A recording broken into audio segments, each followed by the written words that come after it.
akan berbicara tentang uh, Lexio Divina ya yang akan diantar oleh Pendeta Dr. Daniel Listia Budi ya dosen di UKDW Yogyakarta. Uh, Kepakarannya perjanjian baru ya Kak, lupa ya saya. Nanti Kak Daniel memperkenalkan diri kepakaran Pak Daniel. Saya panggil dia Kak Daniel karena kami sempat berjumpa di kampus begitu. Uh, kita sangat bersyukur hari ini kita boleh bertemu kembali dan kita akan melihat kekayaan tradisi kekristenan dalam mengembangkan spiritualnya, termasuk dalam membaca Alkitab. Ya, kita seringkali memahami pembacaan Alkitab ya udah baca tafsir gitu ya. Tafsir, baca buku-buku tafsir. Kalau baca buku tafsir terlalu berat, biasanya Alkitab diganti dengan renungan harian ya. Alkitabnya nggak dibaca, renungan hariannya aja yang dibaca, kemudian merenung-renung berdoa begitu ya. Jadi Alkitabnya tetap nggak dibaca gitu ya, karena seringkali di renungan harian masih ditulis tuh Alkitabnya ayatnya sekian, ayatnya begini, begitu dibahas. Ya udah baca renungan harian, nggak baca Alkitab gitu ya. Nah, jadi akhirnya kita menganggap baca Alkitab itu sulit begitu ya, atau ada yang pakai dengan humor mengatakan kalau susah tidur bacalah Alkitab karena baru baca berapa ayat Anda akan tertidur begitu ya. Ya, jadi semakin asing Alkitab dari kita, semakin jauh gitu ya Alkitab dari kita begitu. Nah, hari ini kita mau mendekatkan diri dengan Alkitab, sumber hikmat kita untuk membuat kita menikmati bahwa pembacaan Alkitab tidak serumit itu begitu ya. Pembacaan Alkitab bisa sangat menyenangkan dan pembacaan Alkitab bisa sangat menyentuh kita lewat cara Lectio Divina. Kami bersyukur pada malam hari ini ada begitu banyak teman-teman yang bukan hanya anggota GKI Pondok Indah, tetapi juga bukan hanya yang dari Jakarta, juga dari berbagai wilayah lainnya. Selamat bergabung, selamat menikmati proses kita di Solitude. Untuk waktu dan pemaparan selanjutnya saya serahkan kepada Pendeta Daniel. Kak Daniel, silakan Pak. Oke, terima kasih Bu Vera. Sekarang saya manggilnya harus begitu. Dulu mah Vera gitu aja. Terima kasih Bu Vera. Tadi suruh memperkenalkan apa kepakaran. Aduh, berat sekali itu ya. Iya. Ya sedikit. Jadi mungkin kalau dipakai kata kepakaran ya saya tidak tahu apakah itu tepat. Tapi bidang saya adalah studi tafsir kitab suci dengan genre kontekstual hermeneutik. Di konteks tafsir kitab suci Asia, lebih ke gitu ya. S1 saya teksnya PL, S2 saya teksnya PB, S3 saya teksnya PL lagi. Jadi mau dibilang apa ini? Tetapi mencoba metode yang berbeda-beda. Di S1 itu mencoba menafsirkan teks PL lewat filosofi Prancis tentang kekerasan. Di S2, karena saya ini merasa Tionghoa, Kristen, menafsirkan teks Yesus di Emmaus, kebangkitan Yesus di Emmaus dari perspektif Zen Buddhisme. Di S3 ketika belajar di Amsterdam, karena saya tahu bahwa saya ini ya juga punya nilai-nilai Jawa lebih kuat daripada Tionghoa saya hanya tahu kalau cap gomeh makan lontong gitu aja, lalu hinen kuile gitu aja. Tapi daily life saya lebih dipengaruhi oleh budaya Jawa. Istri saya istri orang Jawa. Saya mengembalakan di gereja dulu 12 tahun gereja Tionghoa kita Kowe yang 95% orang Jawa. Dan sekarang saya tinggal di Jogja. Jadi unsur Jawanya saya jadikan disertasi. Menafsirkan Yakob Diabok dari dengan teks Dewa Ruci Jawa kuno dengan metode namanya metode macam-macam. Jadi kalau dibilang kepakaran ya misalnya toh kata itu pantas ya mungkin hermeneutik kontekstual Asia gitu. Nah, itu terkait dengan studi mistik. Jadi kalau bicara soal mistik spiritualitas sedikit-sedikit saya bisa omong karena itu riset disertasi saya dan religious study. Nah, paling itulah kalau dibilang bidang ini. Jadi ketika ditawarin soal Lexio Divina ya tahu dikit-dikit kira-kira begitu. Nah ini akan saya sharekan. Itu ya baik. Saya sudah siapkan nih apa namanya materi di screen dan saya nanti akan ditolong katanya oleh orang yang bernama Iris, katanya begitu ya. Ya, dengan Selamat saya, malam Pak. Iris. Jadi Iris akan membantu saya di bagian lagu. Jadi kira-kira begini Bapak Ibu. Kita akan campur ini antara menjelaskan teorinya dan lokakarya, gitu ya. Supaya Bapak Ibu bisa langsung setelah kita nyanyi sedikit, lalu saya jelaskan teorinya sedikit, terus kita coba gitu. Ya, kita coba. Nah, tentu karena ini adalah bagian dari teori menjelaskan teori dan ada lokakaryanya, ya pasti tidak persis seperti kalau Lexio Divina itu sendiri dilakukan. Karena kalau Lexio Divina langsung dilakukan kan nggak pakai diskusi, ya kan? Orang sudah jalan gitu. Kalau ini nggak, jadi saya gabung antara bagaimana itu dijalankan dan bagaimana itu didiskusikan. Baik ketika teori dilakukan, maupun ketika kita sudah praktekkan, lalu kita nanti akan sharing hasilnya, baru kemudian kita tutup.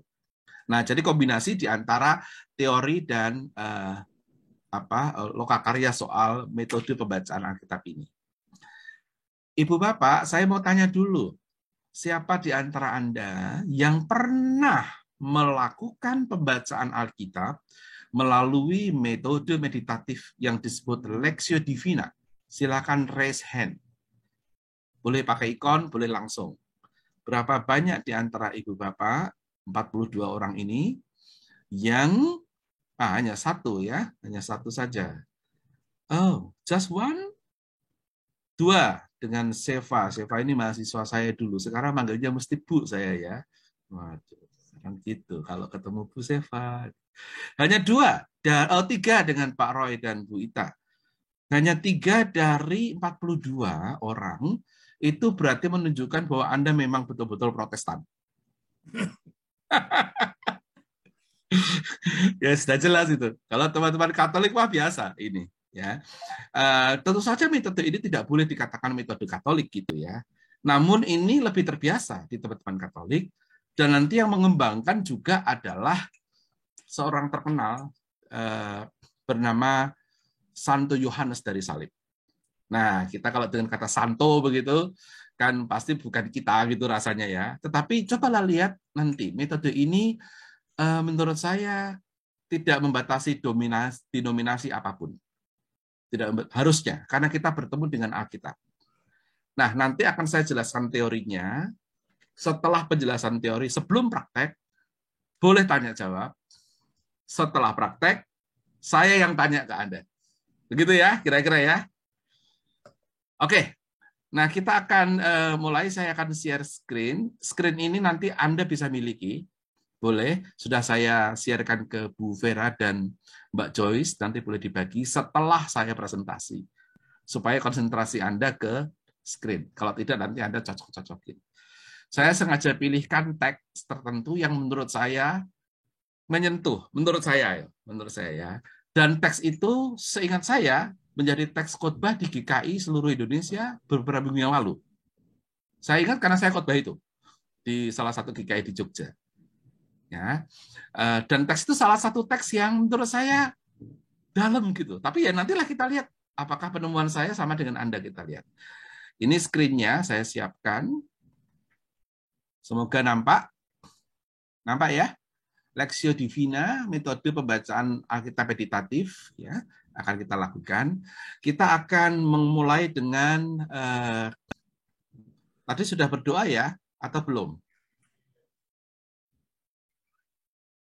Belum, Pak. Belum, itu karena Bu Vera itu setiap nafas hidupnya adalah doa. Jadi dia tidak memerlukan doa formal, tapi untuk acara kita rasanya kita perlu berdoa. Iya. Jadi saya akan minta kesediaan mungkin Pak Roy atau Bu Ita yang bersatu di Zoom, saya kira di satu ruang Zoom ya. Mohon kesediaan memimpin dalam doa. Salah satu, silakan. Kak Roy atau Kak Ita bisa pimpin dalam doa? Ya, boleh. Sebentar ya. Thank you. Tuhan, terima kasih untuk pertemuan kami pada malam hari ini, walaupun melalui online. Terima kasih untuk kesempatan yang Tuhan berikan, kami boleh belajar kembali bagaimana bergaul akrab dengan Engkau melalui pembacaan Alkitab dengan sebuah metode. Kami mohon agar Roh-Mu sendiri yang menuntun kami, agar pertemuan yang singkat ini boleh menjadi pengalaman yang boleh menuntun terus hidup kami dan menolong kami menghayati dan menjumpai Engkau di dalam firman-Mu, di dalam keseharian kami. Terima kasih ya Tuhan, kami menyerahkan segala sesuatunya ke dalam tangan-Mu, dalam Kristus Juru Selamat kami. Amin. Amin. Terima kasih, Bu Ita. Kita akan menyanyikan suatu lagu. Silahkan Iris membantu kita.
Terima kasih.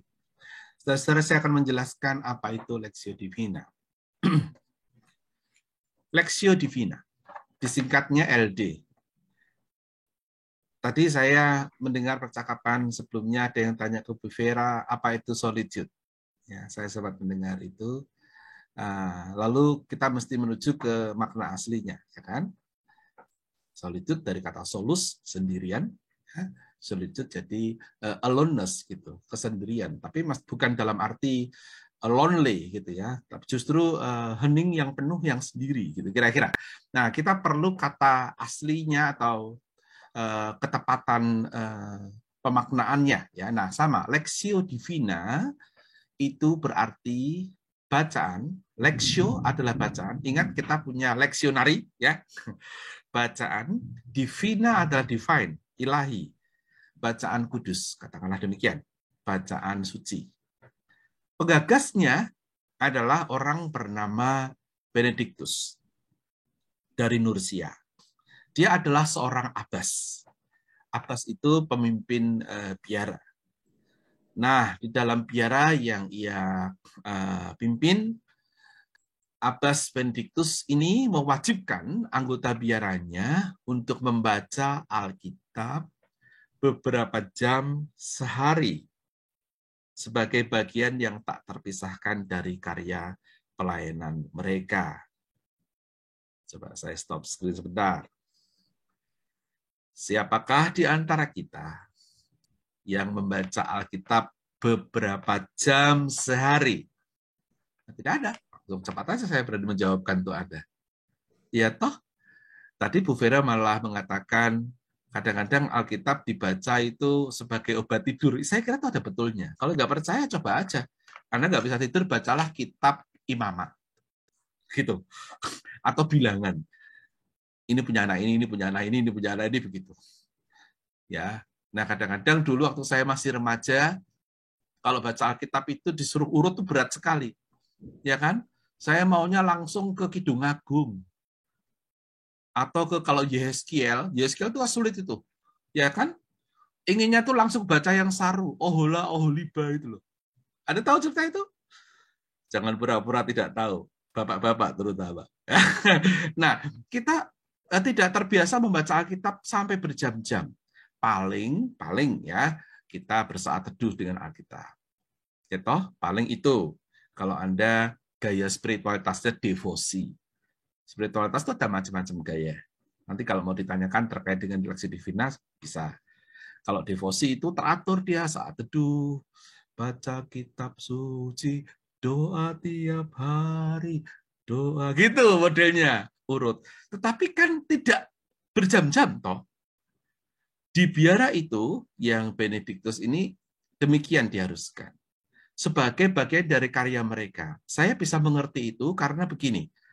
Di dalam biara Romo Seneng yang dekat Jogja, teman-teman Duta Wacana biasanya dibawa Pak Steve ke Romo Seneng atau Buta Bita, ya, dosen-dosen yang punya akses ke sana. Saya sendiri juga cukup sering ke Romo Seneng. Itu ada aturan main begini. Para rahib, Romo Seneng itu ordonya Cisterciensis, OCSO, jadi pendoa dia, rahib pendoa. Jadi tidak bergaul intens dengan masyarakat walaupun ada 1-2 kali pertemuan dengan masyarakat. Mereka utamanya pendoa. Itu begini rumusnya. Para rahib pendoa harus bekerja dengan tangan. Itu rumusnya. Bekerja dengan tangan. Jadi mereka itu di jam bekerja yang mereka lakukan ya, bercocok tanam. Memerah susu. Sapi-sapi. Sapi-sapinya dikasih nama lucu-lucu. Elizabeth, gitu. Maria. Loh iya. Sapi yang laki-laki namanya Robert, gitu. Nah, mereka tuh ya lucu-lucu gitu. Bekerja dengan tangan, jadi menggiling kopi. Saya pernah tanya ke Romo Abbas. Romo Abbas ini namanya Franz Zajawiata. Mengapa Romo, para rahib di sini harus bekerja dengan tangan? Jawabnya, karena mereka terlalu banyak berdoa. Karena mereka terlalu banyak berdoa, jadi supaya imbang di antara afeksi dan imajinasi serta empirisme, kenyataan indrawi, memegang sesuatu, mengolah sesuatu dengan tubuhnya. Nah, kembali ke perkataan dari rahib tadi, saudara, Benediktus mengatakan wajib membaca Alkitab beberapa jam sehari sebagai bagian yang tak terpisahkan dari karya mereka. Nah, kalimat ini tidak terlalu jelas. Apakah mereka juga diwajibkan bekerja dengan tangan? Karena karya pelayanan. Tidak jelas juga apakah ordonya adalah ordo yang tertutup, yang tidak langsung bergaul dengan masyarakat.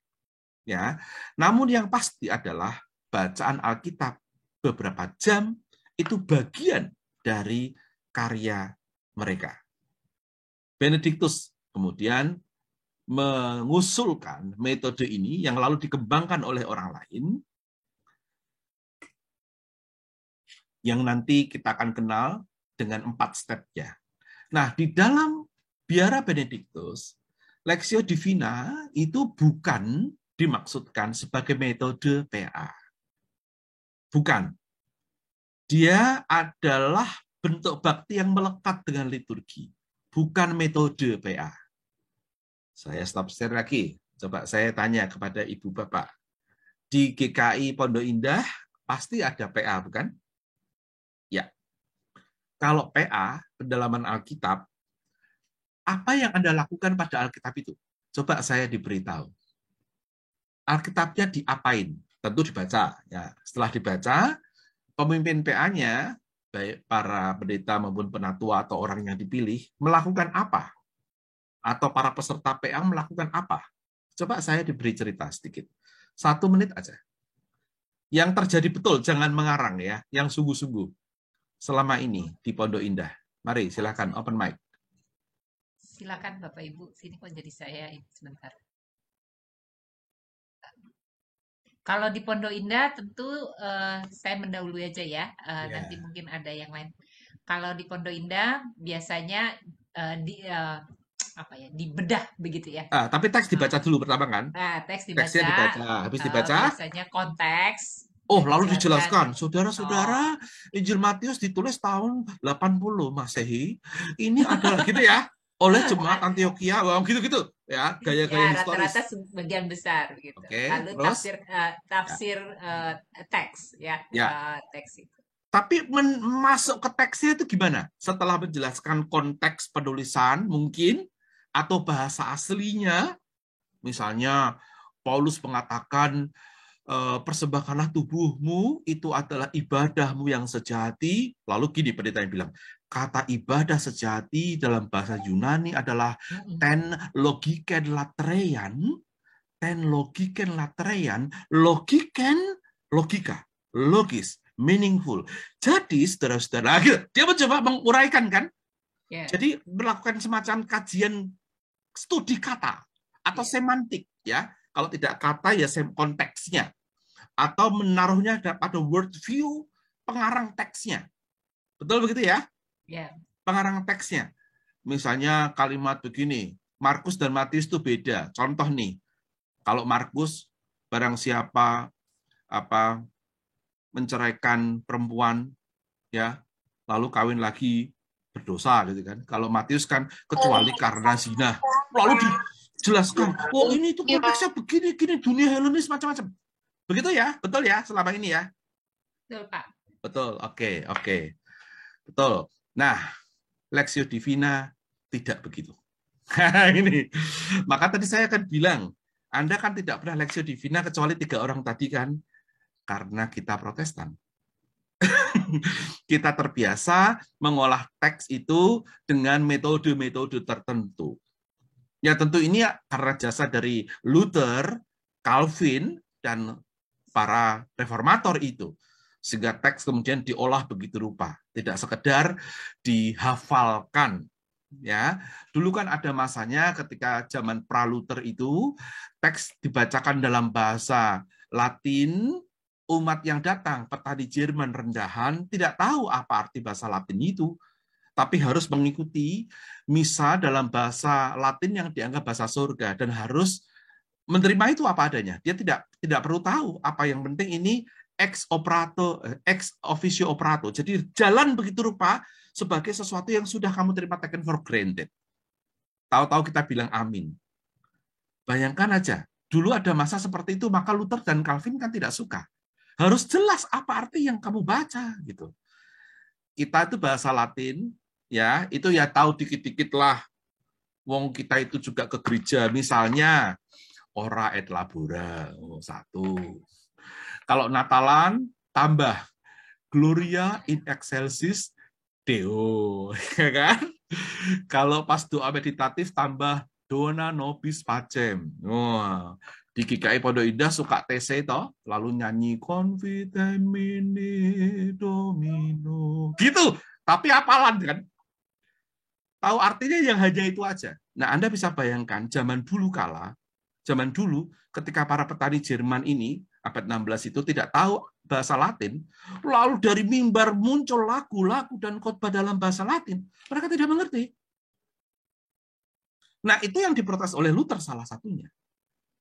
Bacaan Alkitab harus diakses oleh semua orang, tidak hanya para imam. Maka Luther menerjemahkan bahasa Alkitab dari bahasa asli ke bahasa Jerman. Ya toh? Maka lalu ada kegiatan menggali Alkitab. Teman-teman Katolik agak jarang tuh bertemu langsung Alkitab membaca seperti kita. Khawatir kalau salah tafsir menyalahi magisterium gereja. Kita langsung punya akses ke Alkitab. Ya toh? Nah, mereka tidak.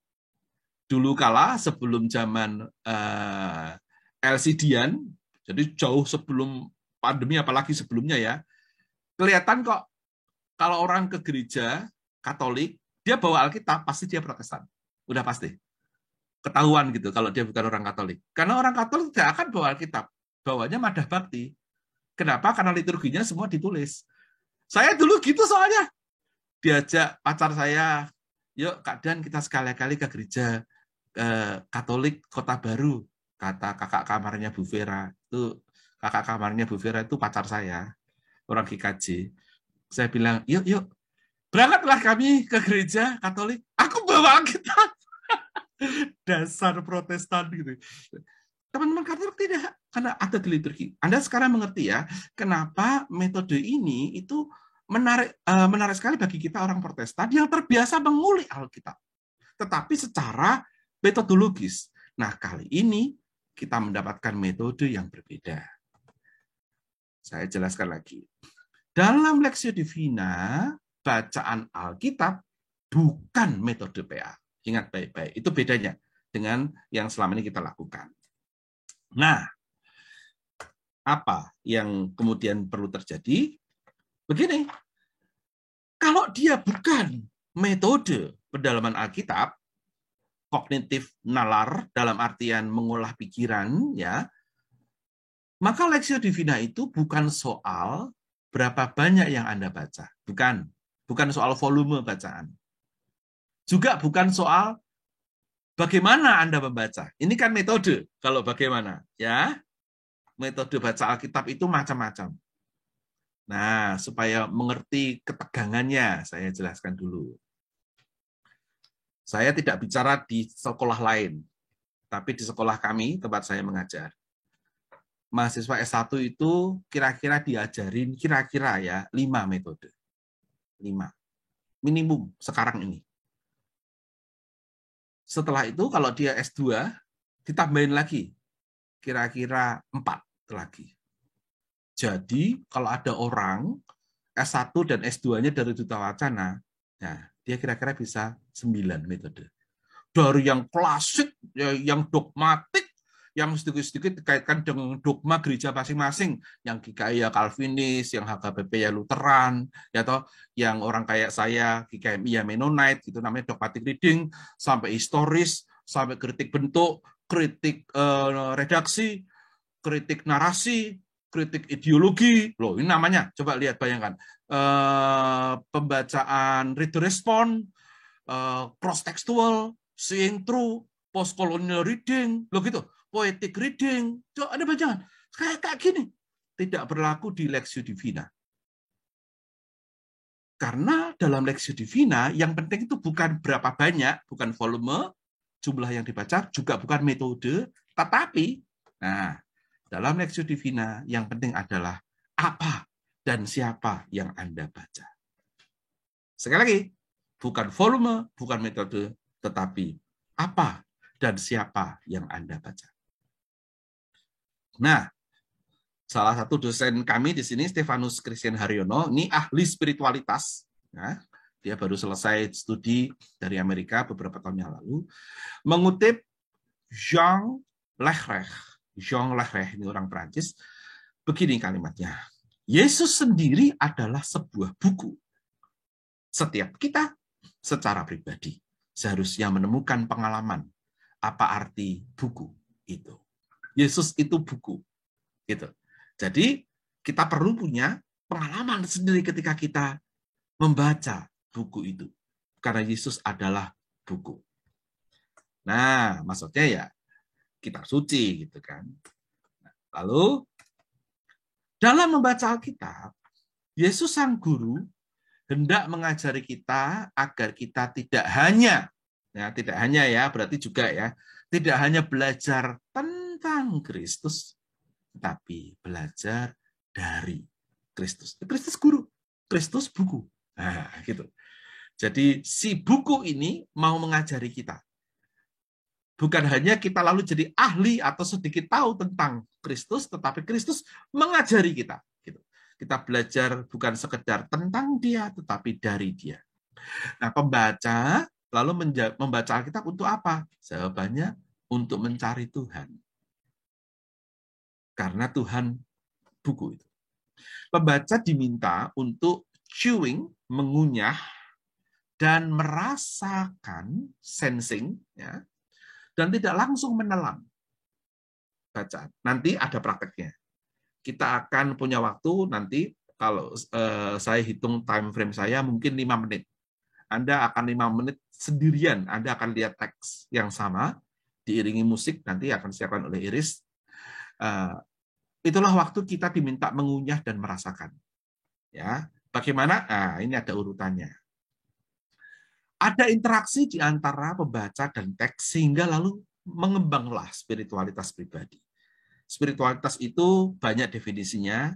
Saya pakai definisi paling sederhana, yakni pengalaman dengan Tuhan. Jadi, gini Bapak Ibu, kalau teologi ya, theos dan logos itu kira-kira ya, adalah refleksi kritis atas iman. Jadi, kita sudah punya keyakinan, iman, terus kita menjelaskan. Berteologi, mencoba merefleksikan iman kita secara kritis. Itu teologi. Kalau spiritualitas itu pengalamannya. Yang paling bagus, orang yang berteologi juga berspiritualitas. Toh. Kalau tidak kan repot. Dia jadi ahli teologi, ahli tentang Kristus, ahli tentang Roh Kudus, teorinya, tentang gereja, tapi tidak mengalami. Nah, ini repot. Jadi, kita perlu dua-duanya. Kita perlu bisa berteologi, tapi juga punya spiritualitas, pengalaman. Bukan hanya bicara tentang Allah, tetapi mengalami. Bicara mengenai pengalaman kita disentuh oleh Dia. Kira-kira begitu ya. Nah, Lectio Divina di level yang tadi, yang mengalami itu. Pembaca diminta terbuka pada misteri. Karena ketika kita membaca teks nanti, chewing tadi mengunyah, bisa jadi Anda menemukan atau tidak menemukan, kita nggak tahu, setiap orang beda-beda, sesuatu. Itu dimungkinkan jika kita tidak sok tahu. Jadi nanti teksnya apa itu jangan begini. Aku tahu teks ini, udah tahu nih. Bahkan minggu lalu nih, misalnya gitu ya. Ini penyakit para pendeta kalau diajar Lectio Divina itu susahnya gitu. Wah, ini bahasa aslinya ini nih. Loh, nanti dulu kita harus with a fresh look gitu ya, fresh look and fresh heart, siap untuk dikejutkan lewat apa yang kita temukan dalam bacaan itu. Kita terbuka pada misteri ilahi dan mempersilahkan teks. Ingat, teks Yesus itu buku ya, mempersilahkan teks menolong kita bagaimana kita mesti hidup di hadapan Tuhan, di hadapan Allah. Kalau mau tahu istilah bahasa Latinnya itu coram Deo, di hadapan Allah. Jadi supaya saya tahu bagaimana saya bercoram Deo, teks menolong saya. Gitu. Jadi saya belajar bukan mengenai teks, tapi dari. Gitu. Tidak sebagai bahan PA, tetapi saya disapa oleh misteri yang saya temukan ketika saya membaca teks itu. Tentu Anda bertanya-tanya, bagaimana caranya? Caranya itu ini. Yang menemukan adalah Santo Yohanes dari Salib. Jadi ketika Benediktus tadi itu belum ada metode yang seperti ini. Hanya dikatakan bacalah Alkitab sekian jam setiap hari. Yang menemukan metodenya adalah Santo Yohanes dari Salib, Saint John of the Cross, mistikus Spanyol. Dia sahabatnya orang terkenal namanya Santa Teresa Avila. Kalau Anda terbiasa dengan studi mistik Eropa, itu ada Santa Teresa dari Avila. Nah, ini sahabatnya, Santo Yohanes dari Salib. Dia mengusulkan 4 langkah dalam LD, Lectio Divina. 1, carilah dalam membaca. 2, temukan dalam meditasi. 3, ketuklah dalam doa. Maka akan dibukakan bagimu dalam kontemplasi. Apa itu? Satu-satu. Ya. Lectio, meditatio, oratio, contemplatio. Ingat 4 tahap ini, karena nanti 5 menit sendirian, ini yang saya sarankan Anda lakukan. Lectio, membaca. Meditatio, meditasi. Nanti saya dijelaskan ya, sebentar. Oratio, berdoa. Contemplatio, kontemplasi. Nah, di tahap ini, ingat baik-baik. 5 menit nanti kita akan melakukan 4 tahap. Lectio, meditatio, oratio, contemplatio. Apa itu? Satu-satu.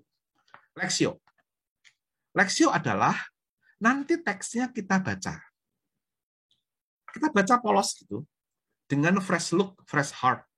Alirkanlah yang Anda baca itu ke dalam hati Anda yang hening dan solitude. Kata kunci untuk Zoom kita. ya. First step itu ya. Bacalah, alirkanlah gitu ya. Alirkanlah gitu. Carilah pesan personal dari bacaan. Jangan menganggap diri sudah tahu. Itu nanti teksnya biasa kok, itu teksnya. Teks yang sudah sering Anda dengar kok. Gitu. Jangan langsung, wah kalau ini pasti ini. Jangan begitu. Sudahlah, baca saja, mengalir, sampai Anda menemukan pesan personal. Nah, itu yang namanya leksio. Nah, firman itu kita kunyah terus. Kalau ada baca habis, belum nemu, baca lagi dari atas. Tenang 5 menit kok, lumayan cukup toh. Kalau Benedictus kan berjam-jam, ini 5 menit aja. Masa sudah ngantuk 5 menit, belum kan? Baca dari atas, belum nemu apa-apa, lagi gitu. Terus gitu, pelan gitu. Sampai semoga ada momen gitu. Bagian tertentu mempesona Anda. Karena memberi pesan pribadi. Kalau Anda nemu bagian itu, berhenti dulu. Digarap dulu. Nah, ini nanti saya tunjukkan cara menggarap. Ya, sekali lagi ya. Baca dengan tenang sampai lalu dapat mungkin kalimat tertentu atau imaji tertentu atau pesan tertentu atau kata tertentu ya. Oke. Kalau Anda bertemu itu adalah pesan pribadi, lalu lakukan meditatio pada bagian tadi itu yang mempesona. Maksudnya adalah renungkanlah. Meditasi itu kan perenungan. Caranya merenungkan begini, caranya. Refleksikanlah secara mendalam apa yang tadi mempesona Anda itu ya. Kaitkanlah dengan pengalaman masa lalu dan pengalaman masa kini, bahkan boleh juga Anda kaitkan dengan harapan di masa depan. Jadi, dalam tahap kedua, apa yang mempesona Anda tadi dalam bacaan leksio, kaitkanlah, refleksikanlah secara mendalam, kata kunci adalah mendalam, dengan memori Anda. Memori kan masa lalu kan, peristiwa yang pernah terjadi. Kalau saya bilang masa lalu itu tidak usah bayangkan ketika Anda kecil, terlalu jauh kadang-kadang. Ya pokoknya sesuatu yang sudah terjadi.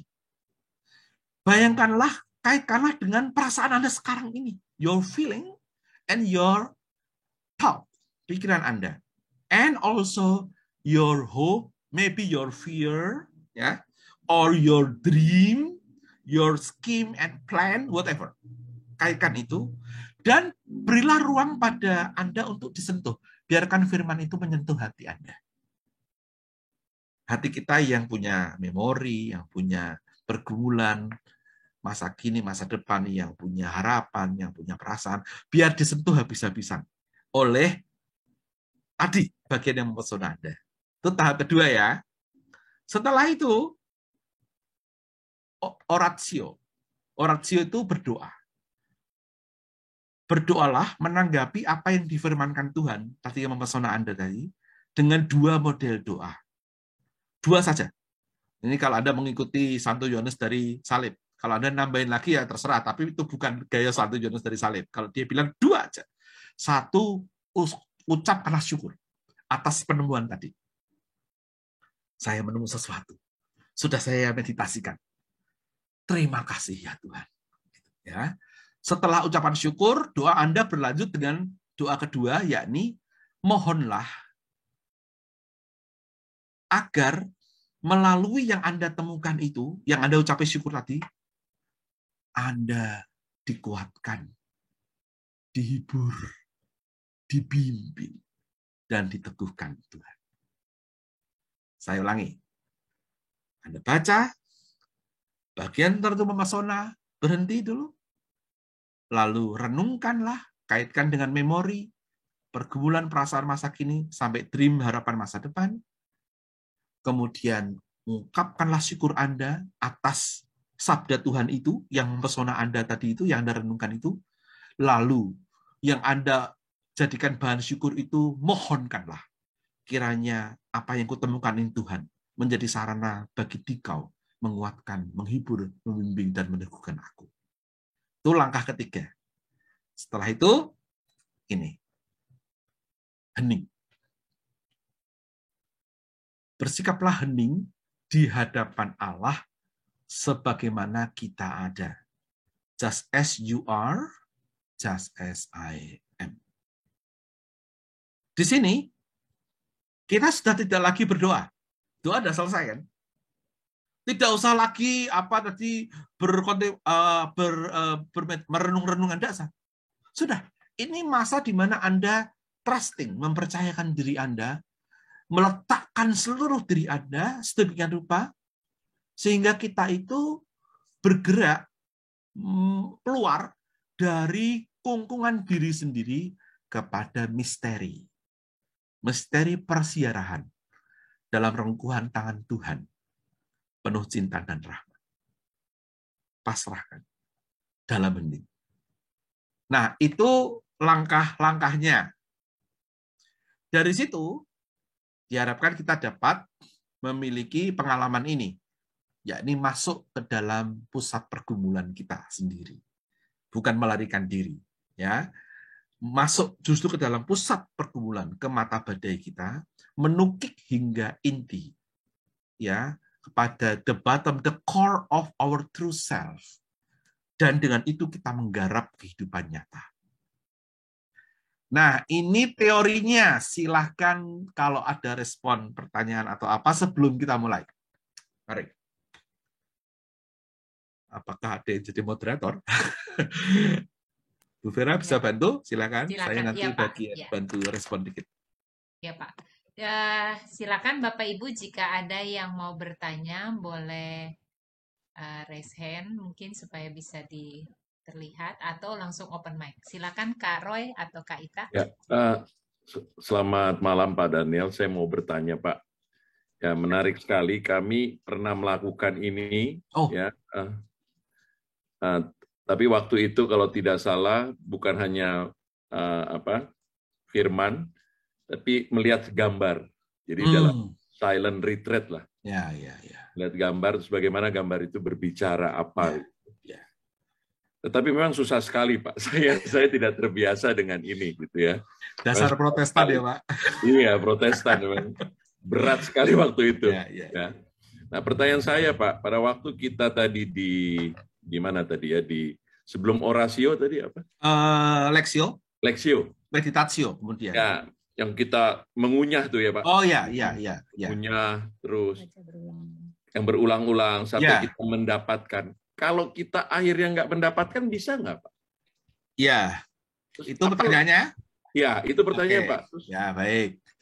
Langsung dijawab atau dikumpulkan dulu? Silakan Pak, langsung jawab aja. Kalau tidak mendapatkan ya apa boleh buat Pak? Loh, ya toh. Lah gimana? Bisa aja kalau kita pakai istilah manusiawi, bisa aja Anda tidak terbiasa. Ya toh? Disuruh lihat bulan, lihatnya malah wajahnya Bu Ita. Misalnya gitu. Tidak biasa lihat bulan. Atau Anda belum dikaruniai rahmat. Nah, kalau pakai bahasa spiritual, kita nggak tahu, sudah biar aja. Jadi jangan ditarget Pak Roy. Jangan begini, aku pasti nggak bisa nih. Aku pasti nggak bisa. Atau, wah aku udah bisa nih, gampang kayak gini. Lalu nanti dulu. Berjalanlah bersama misteri. Itu berarti siap dikejutkan. Jadi saran saya Pak Roy, kalau toh nanti Bapak akhirnya tidak menemukan, satu, tidak usah direncanakan untuk tidak menemukan. Ya. Dan kalau toh tidak menemukan, tidak apa-apa. Tetap aja dibaca lagi. Siapa tahu menjelang akhir, bisa loh Pak. Ini 5 menit itu kan saya yang menentukan. Kalau Benediktus kan berjam-jam, Pak. Nah ini kalau boleh, kalau misalnya ada waktu, kita bisa buat misalnya membacanya 10 menit atau 15 menit kan bisa. Tapi siapa tahu di antara Anda kemudian malah tidur, lah mana saya tahu. Dasar Protestan. Itu nggak biasa. Maka untuk latihan, ini cuma latihan kok. 5 menit nanti buat sendiri saja. Ya kan? Setelah tahu caranya kan Ibu Bapak bisa melakukan ini untuk doa pribadi, begitu ya, gitu ya. Jadi Pak Roy, biarkanlah rahmat dan misteri menyentuh kita dan mengejutkan kita, entah dapat entah tidak. Terima kasih Pak. Ya. Kak Ita mau nanya? Iya, sekarang saya. Oke, silakan Kak. Beda pertanyaan. Apa ada hubungannya dengan spiritualitas? Ciri spiritualitas masing-masing, Pak. Jadi ada yang lebih muda dan kayak seperti tadi. Kami yang keleng-kelan soalnya. Udah kayak itu saya sama dia bilang itu bukan saya gitu, dia bilang gitu. Kalau buat saya menyenangi yang seperti itu. Ya, apa itu ada hubungannya dengan tipe spiritualitas? Jelas, ada, sangat jelas. Mau dijelaskan sekarang? Terserah. mau.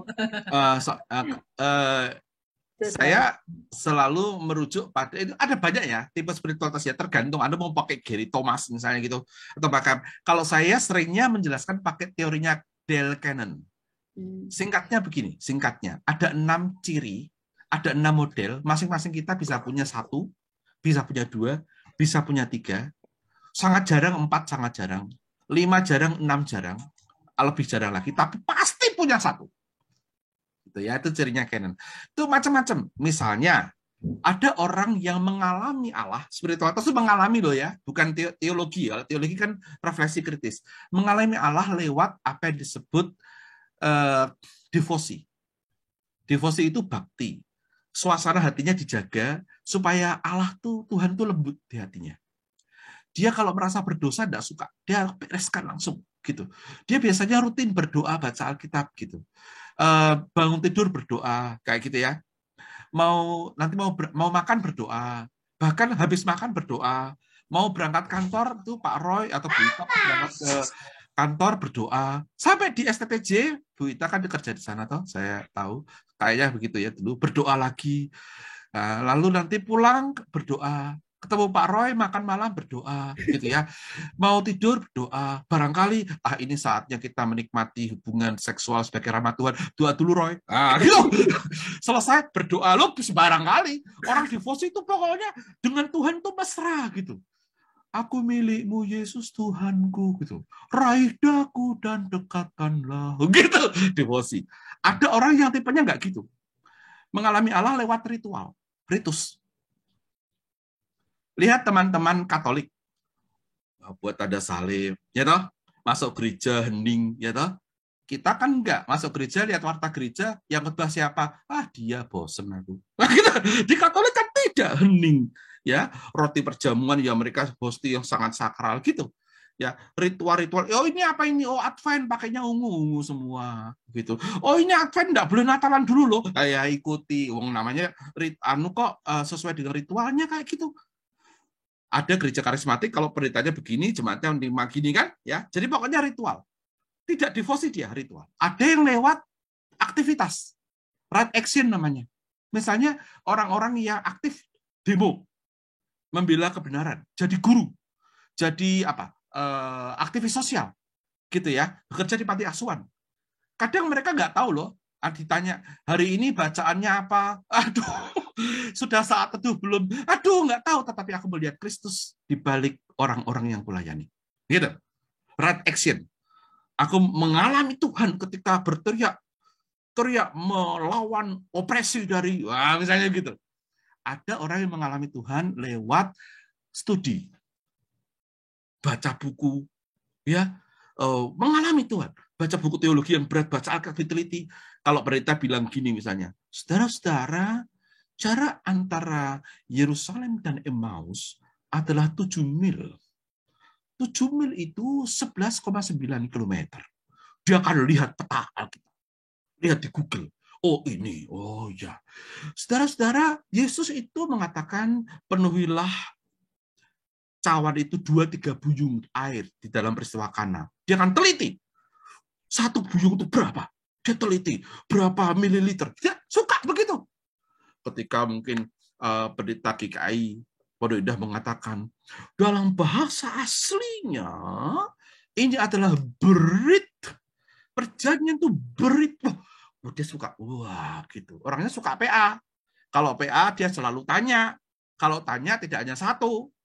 Pendetanya kadang sebel sama dia tanya melulu. Ya toh? Dia tidak datang, pendetanya bersyukur untuk dia datang terlambat, sebel amat dia datang. Tapi dia melalui studi itu dia. Nah, mahasiswa teologi, dosen biasanya kan ini kan, atau jemaat awam yang suka belajar, mengalami Tuhan. Ada yang lewat namanya syamanik, pengalaman dengan yang adikodrati, roh-roh gitu. Biasanya gereja karismatik, biasanya. Tapi bisa aja gereja gereja-gereja kita ada orang yang punya gitu kan, bisa mendengar yang tak terdengar, bisa membaui yang tak terbaui, bisa melihat yang orang lain tidak lihat. Kadang-kadang gini, jangan lewat dulu. Kenapa? Sudah, diem dulu. Apa sih? Sudah, sekarang lewat. Apaan sih kamu? Gitu ya. Tahu nggak, di pojok kiri mimbarnya GKI Pondok Indah itu ada sesuatu loh itu sebetulnya. Masuk, makanya aku kok merinding. Misalnya gitu, ngerti ya? Ada orang yang begitu. Lalu kalau gereja Pantekosta karismatik itu munculnya dalam bahasa lidah, kesembuhan ilahi gitu ya. Cara kalau orang sakit, kalau kita kan gini, ini harus ke dokter. Kalau mereka enggak, ini roh gitu. Roh apalah, roh kasih nama lah pokoknya, gitu ya. Corona itu ya roh gitu kira-kira. Orang baca Alkitab ngantuk ya roh kemalasan, gitu kira-kira. Roh kepahitan, roh rokok, gitu segala macam. Pokoknya dia dan dia betulan loh. Ini nggak main-main, dia betulan bisa berinteraksi begitu. Yang terakhir kata Ken adalah mistik. Mistik itu bukan klenik, salah. Kalau Anda klenik, orang yang lalu bereaksi dengan kuasa-kuasa itu malah masuknya syamanik tadi itu. Mistik itu gini, dalam hening dan tenang, dalam sikap menarik diri dari kenikmatan dunia, dalam disiplin yang keras, misalnya sengaja tidak banyak makan, menjauhkan diri dari pikiran-pikiran yang buruk, ya, menjaga dirinya bersih gitu dalam kehidupan kontemplatif. Di satu momen gitu dia mengalami yang ilahi, tidak akan pernah lebih dari 30 menit menurut Donald Bishop, barangkali hanya beberapa detik sampai menit, tetapi efeknya abadi dan tidak bisa dijelaskan.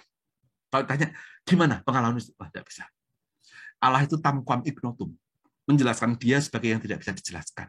Orang Jawa bilang Gusti Allah menika tan kena genaya ngopo, nggak bisa dijelaskan. Gitu. Nah, itu pengalaman mistik. Kenapa orang kok banyak setia dalam dunia biara-biara? Karena mereka menunggu momen ini. Apakah mereka mengalami setiap hari? Oh ya enggak, itu jarang-jarang datangnya. Tetapi ditunggu. Nah, lalu kenapa mereka berdoa begitu rupa kalau tidak setiap hari? Berjaga-jaga. Berjaga-jaga. Sehingga ketika momen itu tiba, mata mereka terbuka, hati mereka mengalami Tuhan. Wah, itu namanya mistik. Nah, 6 jenis itu Pak Roy dan Bu Ita, kita punya lebih dari satu bisa, minimum satu. Kalau kita dari gereja, ini saya pernah lakukan survei di Duta Wacana misalnya, saya pernah menyampaikan materi ini cukup lama waktu itu untuk para karyawan dan dosen sebelum diadakan survei oleh Bu Nani, dan sudah langsung diduga, bisa keduga bahwa kebanyakan orang Duta Wacana itu devosi. Lah orang GKI, GKJ, GPIB kebanyakan kita ya pastinya devosi, 1-2 syamanik. Tapi begitu ada orang syamanik di GKI Pondok Indah kan rasanya aneh kan? Oh, semua nyanyinya biasa, aku milikmu Yesus. Dia begini, Tuhan, ya amin. Kita sini enggak cocok di sini, kamu harusnya di GPI aja. Gitu. Tapi dia sungguhan. Nah, ya, jarang-jarang kan? Ya, nah, jadi asal itu tidak main-main boleh. Murni. Nah, kalau Lexia Divina masuk mana? Sangat mungkin kalau ada devosi, Anda mudah. Atau Anda mistik, mudah banget. Kalau Anda suka kontemplasi, dia mudah. Tapi kalau Anda mencari mengalami Tuhan itu di keramaian, di keringat dan perjuangan, kalau nggak gerak, nggak bisa, ya agak susah itu. Disuruh baca kita 5 menit. Kapan ini gue gimana? Apalagi ikut Benediktus berjam-jam. Aduh. Ya, jadi jawabannya ya, Bu Ita. Ada terkait. Tetapi kalau 5 menit mah kayaknya kita bisa lah ya. Siapa tahu. Pas 5 menit itu nemu sesuatu. Lexio, dikunyah, nemu, ya toh?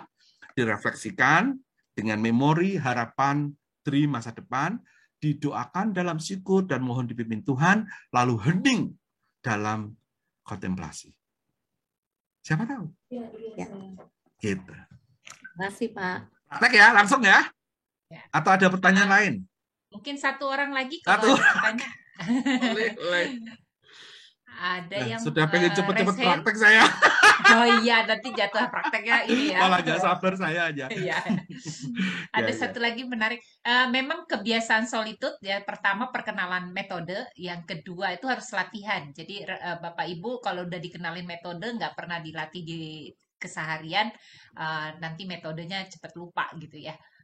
lalu nggak punya pendalaman. Jadi Bapak Ibu kalau ikutin solitude, metode yang sudah dibagi tolong dilatih dalam keseharian, nanti ketemu paling pas yang mana metode-metodenya.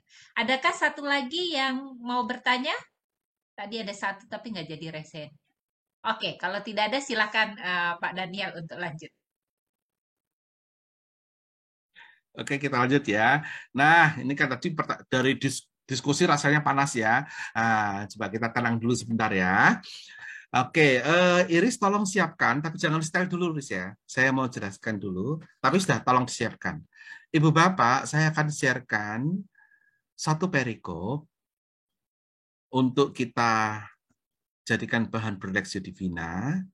Izinkan saya mengingatkan. Langkah pertama, baca saja. Terus, tidak nemu, baca lagi.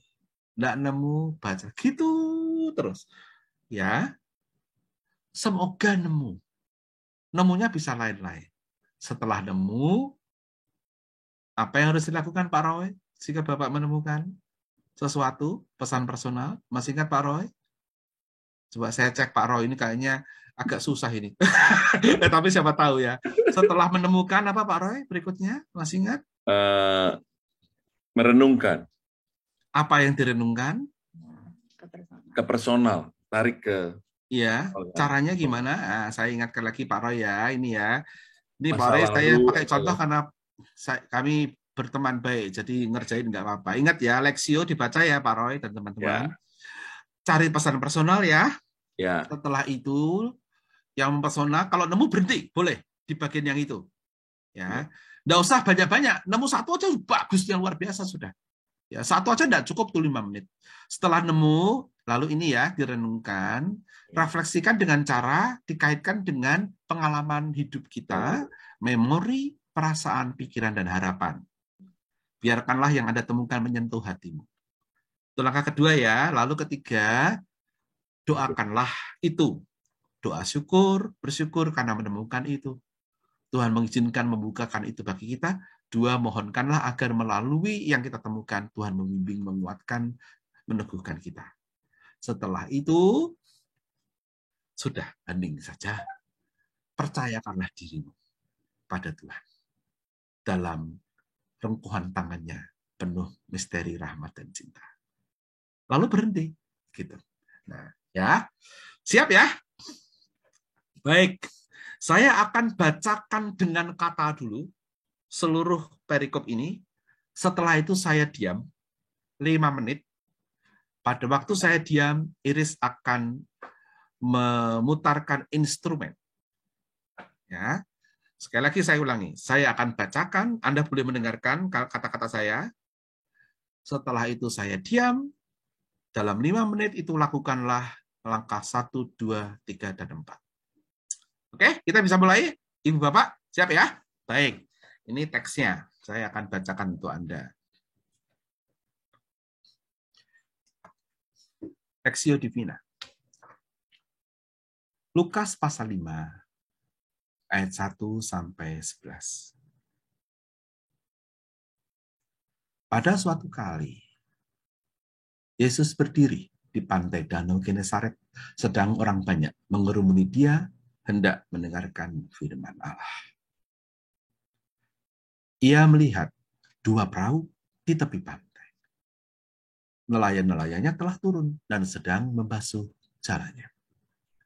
Ia naik ke dalam salah satu perahu itu, yaitu perahu Simon, dan menyuruh dia supaya menolakkan perahunya sedikit jauh dari pantai. Lalu ia duduk dan mengajar orang banyak dari atas perahu. Setelah selesai berbicara, ia berkata kepada Simon, "Bertolaklah ke tempat yang dalam dan tebarkanlah jalamu untuk menangkap ikan." Simon menjawab, "Guru, telah sepanjang malam kami bekerja keras dan tidak menangkap apa-apa. Tetapi karena engkau menyuruhnya, aku akan menyebarkan jalan juga." Lalu setelah mereka melakukannya, mereka menangkap sejumlah besar ikan sehingga jala mereka mulai koyak. Lalu mereka memberi isyarat kepada teman-temannya di perahu yang lain supaya mereka datang membantunya. Dan mereka itu datang. Lalu mereka bersama-sama mengisi kedua perahu itu dengan ikan hingga hampir tenggelam. Ketika Simon Petrus melihat hal itu, ia pun tersungkur di depan Yesus dan berkata, Tuhan, pergilah daripadaku, karena aku ini seorang berdosa. Sebab ia dan semua orang yang bersama-sama dengan dia takjub oleh karena banyaknya ikan yang mereka tangkap. Demikian juga Yakobus dan Yohanes, anak-anak Zebedius yang menjadi teman Simon. Kata Yesus kepada Simon, jangan takut. Mulai dari sekarang, engkau akan menjala manusia. Dan sesudah mereka menghela perahu-perahunya ke darat, mereka pun meninggalkan segala sesuatu. Lalu mengikut Yesus.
Baik, Bapak Ibu, saya ajak kita untuk melakukan langkah ini.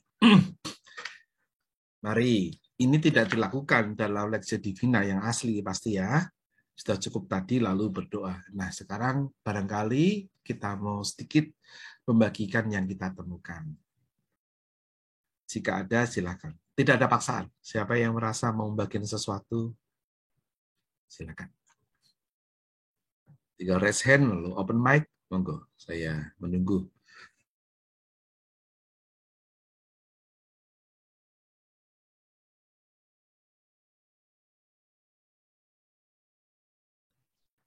Atau membagikan kegagalan ya boleh. Oh, saya nggak bisa, gitu juga boleh. Atau keberhasilan, terserah, silakan. Mari, ini ruang milik kita semua ya, jadi silakan maling saling berbagi. Bu Vera bisa menolong saya memoderatori. Boleh, Pak. Silakan Bapak Ibu ada yang mau berbagi pengalaman sepanjang mempraktikkan Lectio Divina tadi. Entah kesulitan, entah apa, mencoba sesuatu yang baru yang kemudian membuat Bapak Ibu menemukan sesuatu. Ada silakan Kak Ledania, lalu Pak Jeffrey. Pertama, adakah satu lagi 3 orang mungkin kalau mau? Tidak ada? Oke, silakan Kak Nia. Ya, makasih Kak Vera, makasih banyak Pak Daniel. Ya, saya dari ayat pertama aja saya udah sangat tergugah ya, maksudnya mendapatkan sesuatu. Saya membayangkan Yesus itu berdiri ya, dia berdiri dikelilingin orang banyak gitu. Jadi maaf ini saya off cam karena sedang sambil rapat juga. Tapi gini, tadi dia sedang berdiri dan dikelilingi orang banyak. Tapi saya membayangkan di ayat kedua dia melihat 2 perahu. Jadi meskipun orang banyak yang menutupi mungkin matanya beliau gitu ya, matanya Tuhan Yesus, tapi dia melihat orang yang sedang kesusahan di sana gitu loh. Jadi itu tadi apa namanya?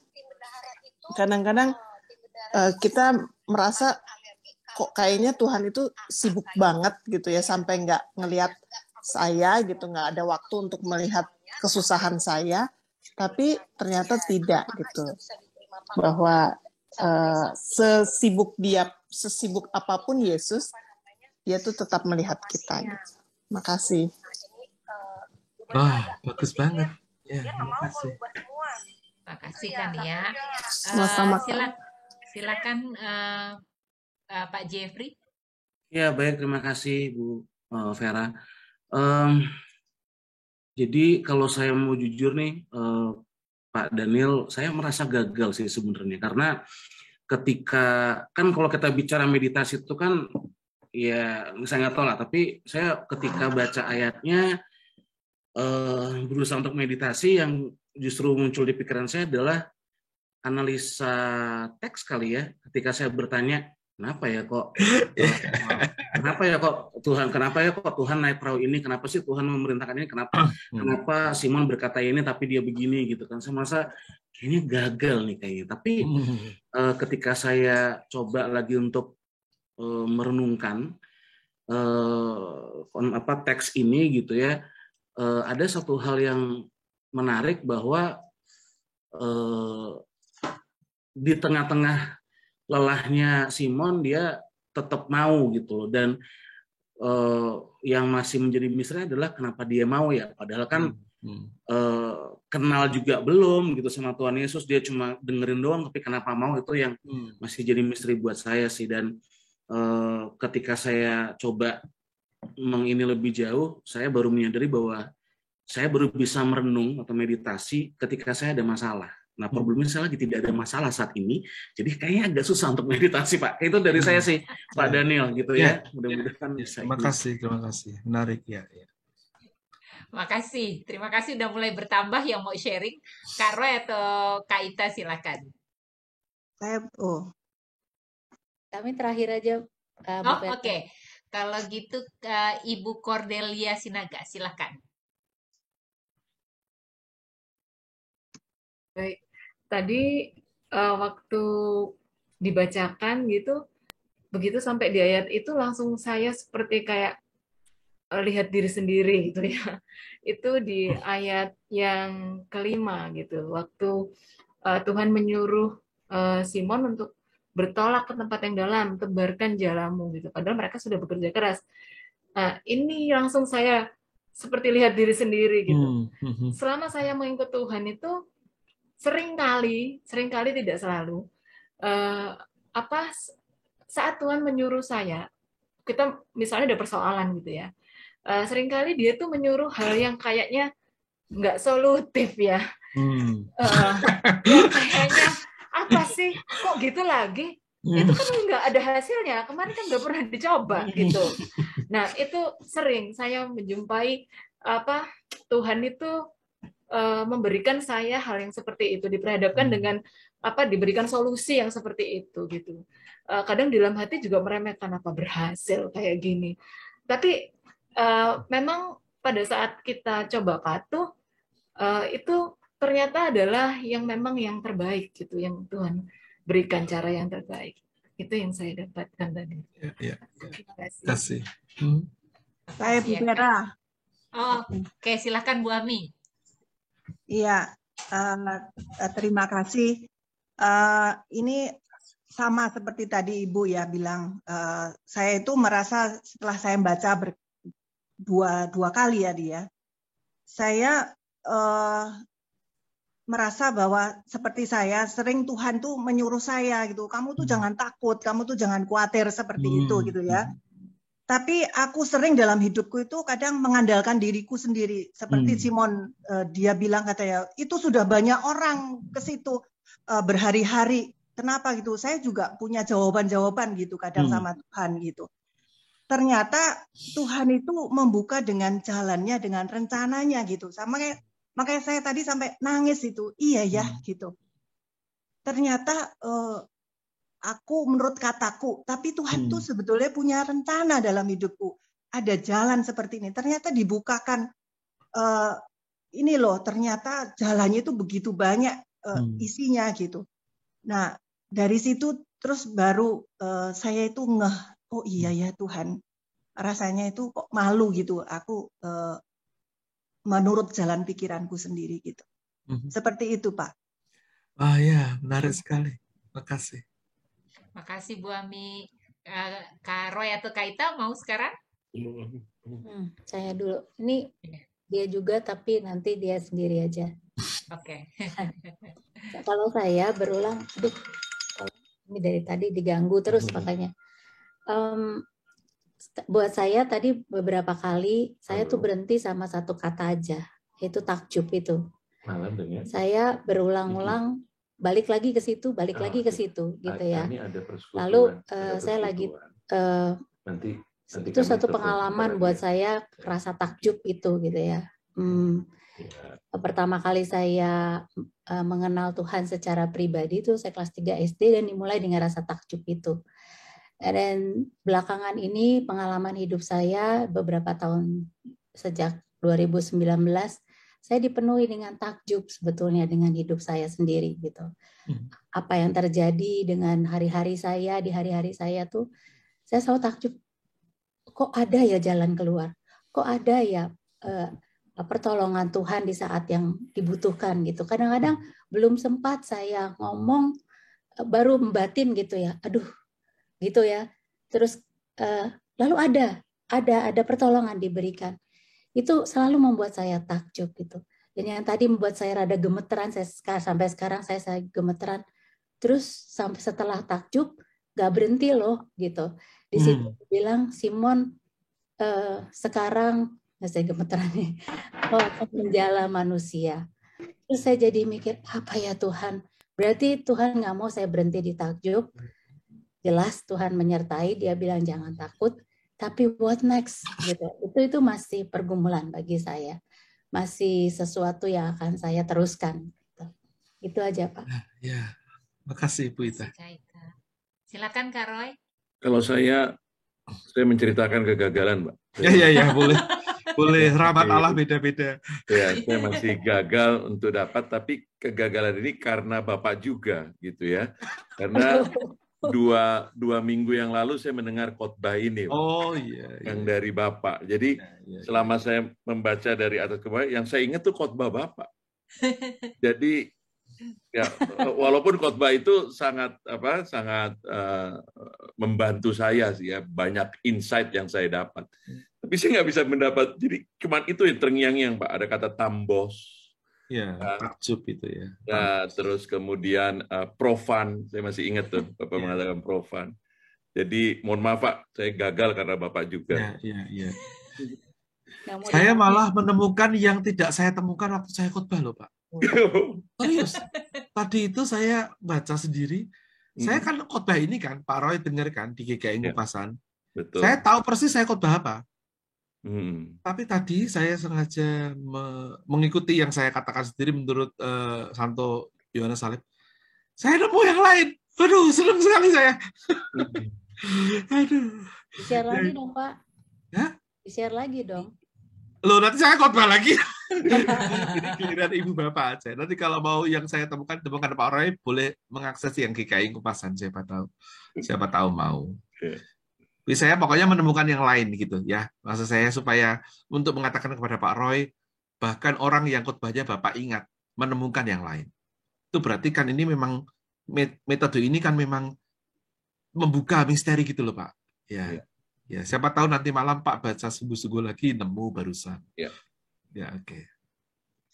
Makasih Kak Roy dan Kak Ita. Sekarang Ibu Evelyn Wiono, silakan. Bu Evelyn. Belum di on kalau karena videonya nggak kelihatan, mic-nya belum di on, siapa tahu Ibu udah bicara. Ibu F. Ya, selamat malam. Ya, silakan. Sorry, jaringan putus-putus di sini. Oh, iya.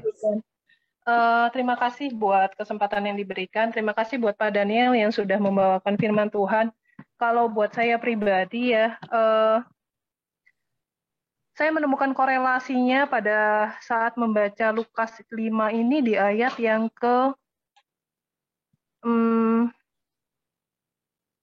waktu Simon berkata bahwa tetapi karena engkau menyuruhnya, aku akan menebarkan jala juga. Nah, itu saya kaitkan dengan ayat yang Tuhan pergilah daripadaku, karena aku itu seorang berdosa. Jadi terus terang ini menunjukkan seperti kayak diri saya sendiri gitu loh. Karena waktu pada saat saya masuk mau sekolah teologi, karena saya melanjutkan lagi di sekolah teologi Pak Daniel. Bu Ita apa kabar Bu? Dengan Evelyn Bu. Ya, di Sekolah Tinggi Teologi Filsafat Jakarta gitu saya tarik ulur gitu loh. Karena sebenarnya sebelumnya sudah berkecimpung di dunia perkantoran dan bekerja di salah satu perusahaan di PT Sumarekon. Terus 2018 tuh tiba-tiba anggota keluarga bilang gitu, kalau mau sekolah teologi lanjutin lagi nggak apa-apa gitu. Karena dulu waktu pada saat lulus dari SMA saya mau masuk teologi, cuma saya tidak kasih. Katanya kalau mau sekolah hamba Tuhan nanti masa depan gimana, mau makan apa katanya gitu. Nah, waktu pada saat 2018 itu ada kesempatan dan panggilan dari anggota keluarga sendiri juga sudah support gitu ya. Oh, saya malah tarik ulur gitu loh. Jadi kayak saya kayak Simon gitu loh. Sebenarnya ini maksudnya siapa? Saya sampai berpikir gitu loh. Ini keluarga yang gila apa saya yang gila gitu loh. Saya kelahiran tahun 79, di usia yang hampir 40, 2019 saya disuruh kuliah lagi yang mana saya hanya mau melanjutkan di teologi. Terus gimana masa depan saya kuliah lagi 4 tahun, terus saya tuh jadi kayak bertanya-tanya gitu loh. Apa ya saya sanggup gitu loh. SMA udah dari tahun 2000 saya lulus, terus tiba-tiba saya kuliah lagi, lalu belajar lagi gitu dan sebagainya. Apa saya bisa gitu bersaing gitu loh. Dan saya bertanya-tanya terus sama Tuhan, dan memang akhirnya dalam pergumulan saya Pak Daniel, saya menemukan bahwa memang saya memenuhi panggilan itu, sama seperti waktu pada saat Simon berkata, karena engkau yang menyuruh ya saya akan melakukannya gitu loh. Nah, dalam perjalanan saya di tingkat 3 hingga sampai saat sekarang ini, puji Tuhan, ternyata tarik ulur itu memang nggak mudah ya gitu buat kita jalani. Memang ada pasti kita dalam posisi saya gitu pasti sangat pergumulannya sangat besar gitu loh. Saya tahu bahwa talenta yang diberikan Tuhan itu memang benar-benar Tuhan mampukan saya supaya saya nggak cuma ngerti tentang teologi juga, tapi juga saya melakukan dalam kehidupan saya sehari-hari dan menjadi berkat buat semua orang gitu loh. Tapi buat pribadi dalam relasi saya sama Tuhan, saya seringkali itu lengah Pak gitu loh. Kadangkala saya sibuk dengan berbagai macam hal yang sudah Tuhan percayakan, pelayanan ini dan itu, tapi saya kurang bisa menyediakan waktu duduk diam seperti yang Bapak tadi bilang, devosi gitu loh. Dan melalui firman Tuhan pada hari ini menguatkan saya gitu loh. Untuk waktu pribadi saya kebanyakan pukul 2 pagi Pak. Gitu. Banyakan bisa untuk berdiam dirinya, baca firman Tuhan, renung, teduh itu di 2 pagi, 2 sampai 4 pagi lah kurang lebih gitu. Saya nggak tahu kenapa memang pada waktu jam segitu gitu loh. Itu saat nelayan mencari ikan banyak-banyaknya ya? Iya, ya mungkin. Aduh, ya bisa jadi Pak gitu. Ya, makasih. Itu sharing dari saya, semoga menjadi berkat dan menguatkan. Terima kasih Pak Daniel dan teman-teman. Ya, makasih. Saya terakhir Pak, satu kata saja, sepanjang malam. Itu menyentuh saya, mengingat malam itu adalah saat-saat yang paling gelap gitu ya, mengingat lagi situasi-situasi yang paling kritis di dalam hidup. Lalu saya hanya berdoa sepanjang malam, biarlah Tuhan kasih hikmat. Itu. Ya, oke. Makasih. Saya serahkan kembali ke Pak Daniel. Ya, kita akan mendengarkan sebuah lagu yang kiranya menolong penemuan kita, baik yang kita katakan di Zoom ini maupun yang ada di hati. Maupun ketika penemuan belum terjadi, kiranya lagu ini membantu Anda lalu menemukannya. Silakan Iris, kita akan mendengarkan lagu dari NKB. Ya. Yang berjudul Tuhan Ambil Hidupku.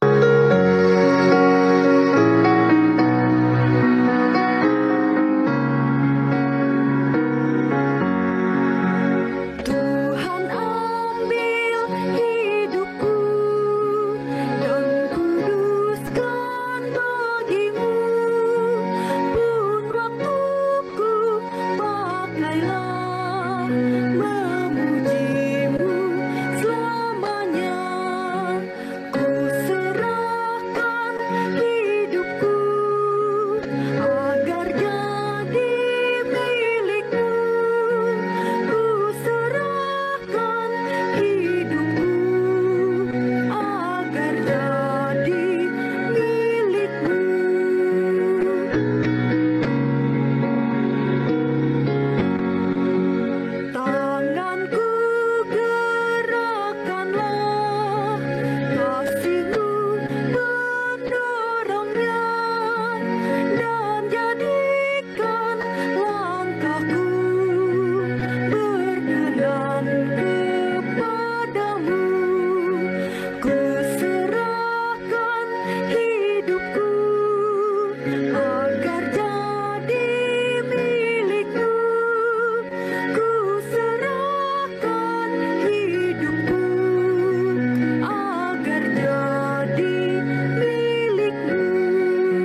Kita akan berdoa mengakhiri Lectio Divina kita, dan setelah doa ini kita akan juga mendengar lagu terakhir, lagu pengutusan, sehingga bacaan kitab suci kita, Lectio Divina kita hari ini menjadi realitas juga dalam kehidupan kita.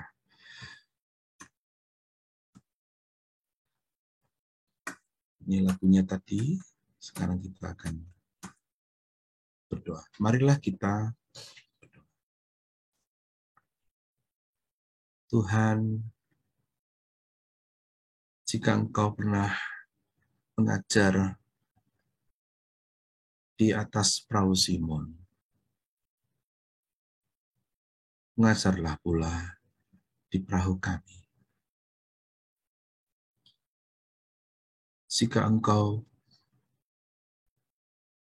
pernah memerintah Simon agar bertolak ke tempat yang lebih dalam, kiranya kami pun mendengarkan perintah itu. Jika Engkau membuat Simon, Yohanes, Yakobus, dan semua orang takjub, kiranya hati kami pun disentuh oleh-Mu, sehingga kami takjub dan kemudian berkarya menjadi penjala manusia melalui perahu kami masing-masing, dan tidak menjadi takut, sebab Engkau beserta kami. Berkatilah agar Lectio Divina kami malam ini boleh menjadi bagian penting dalam hidup spiritualitas kami, boleh terwujud dalam karya kerja kehidupan sehari-hari, baik dalam keaktifan bertemu manusia lain maupun ketika kami menjalani hari-hari kami sendiri di rumah. Ya Kristus, kami bersyukur dan mohon berdoa. Amin. Kita akan mengakhiri dengan lagu ini. Sejenak aku menoleh. Diharapkan melalui lagu ini kita merefleksikan memori masa kini dan juga menyambut harapan dalam hidup kita di masa depan. Sejenak aku menoleh.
God bless you all. Ya, Terima kasih banyak Pak Daniel untuk pencerahannya. Terima kasih Pak Daniel. Ya, untuk semua hal yang boleh dibagikan kepada kita membaca Alkitab dengan cara yang baru. Kami mengingatkan bagi Bapak Ibu untuk membiasakan itu dalam latihan pribadi lepas pribadi, sehingga ini menjadi cara baru bagi kita baca Alkitab. Sekali lagi terima kasih Pak Daniel untuk kebersamaan pada malam hari ini. Bapak Ibu, ada satu pengumuman untuk pelaksanaan solitude berikutnya, dan kemudian kita akan foto bersama. Begitu ya. Terima kasih untuk kehadiran Bapak Ibu. Ketua Solitude Bu Joyce akan memberi pengumuman berikutnya. Ada hal menarik di Solitude berikutnya. Silakan Bu Joyce. Oke, terima kasih Bapak Ibu untuk kebersamaan malam ini. 1 menit pengumuman, jangan tinggalkan ruang dulu, kita foto bersama. Solitude berikutnya adalah bagian dari aktivitas Panitia Paskah. Kita akan ketemu lagi tanggal 9 Maret, 23 Maret, dan 6 April. Itu satu rangkaian. Solitude yang pertama, kita akan bersolitude dengan bernafas. Kemudian yang kedua, journaling. Dan yang ketiga, gabungan. Yang berbeda adalah di antara waktu itu kami akan menyediakan rekaman audio sehingga Bapak Ibu bisa bersolitude sendiri masing-masing secara mandiri di rumah. Jadi tolong dicatat tanggalnya, tadi 9 Maret, 23 Maret, dan 6 April. Dipimpin oleh Ibu Henry. Ibu Henry juga hadir di sini. Kita akan ketemu bulan depan. Terima kasih. Boleh difotokah Iris? Oh ya, materi ada di chat ya Bapak Ibu. Siap. Kita bisa foto bersama. Silakan Iris. Oh, Irisnya nggak ada ya? Ada. Oke, yuk mari kita foto. Halaman pertama, 1, 2, 3, smile. Oke, satu lagi, halaman kedua, semuanya siap. Ada yang mau dipasang kameranya? Kalau enggak, kita mulai sekarang. 1, 2, 3, smile. Oke, terima kasih. Terima kasih. Terima kasih. Pak Daniel. Sampai ketemu. Semuanya. Terima kasih, Tuhan berkati semua. Salam sehat semua. Please, rambutnya panjang. Terima kasih, Bu Joyce. Terima kasih.